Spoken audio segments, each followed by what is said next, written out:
I'm here in Croke Park today with Kerry legend Tomás Ó Sé to discuss Sunday's Munster football final between Kerry and Tipperary. Tipperary had a hugely surprising victory over Cork, and they've gained great respect from that. Was that down to Cork being very poor, or does it show that Tipperary are really making strides?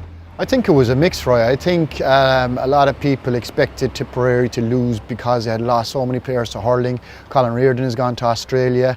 They had players that went abroad to America, and they lost a lot of quality. But then again, Cork weren't up to it, and just Tipperary had a great attitude on the day, and credit to them. The shadow of Dublin very much hangs over Kerry's season. What do they need to do on Sunday to get themselves back on track? I think when they played Dublin last, they were opened up defensively. I think it's a key area. I think they shipped 17 scores against Clare. It's still there, we're still open at the back. It hasn't gone away.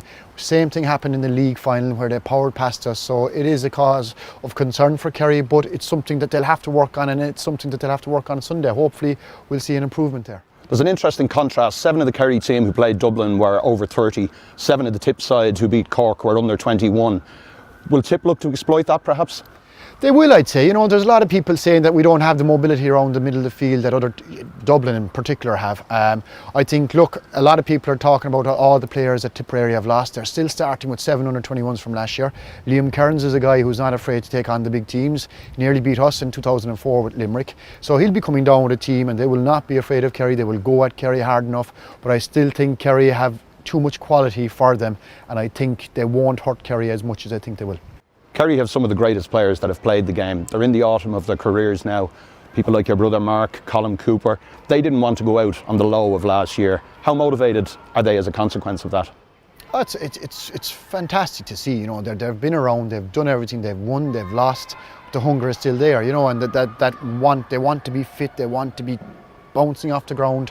And the likes of Gooch is special inside in the dressing room. Mark, they have experience that nobody else can give them. Not even coaches have the experience that these fellas have. And the fact that they're hungry just shows at the age of 34, 35, 36, it's phenomenal. And the worry is when you come up here and they face the likes of the Dubs, will they have the same pace? They'll have the hunger, but it is really a young man's game out here as well. Iceland, we saw, caused a huge surprise at the European Championships this week. They were 9-1 outsiders. Tip are 10-1 outsiders. Is there any chance of them emulating Iceland, and if so, how do they do it? I think there is. There's always a chance, but I think they have to have their defence organised, they have to have midfield with pace, and they have to have a forward line that's going to hurt Kerry. A lot of teams get 1 out of the 3, they don't get 3 out of the 3, and I don't expect Tipperary to have the 3 down in Killarney on Sunday. I agree, Tomás. I'm backing Kerry to win their 4th Munster title in a row for the first time in 38 years. That's all for us from today. We'll be back next time with a preview of Roscommon and Galway in the Connacht football final.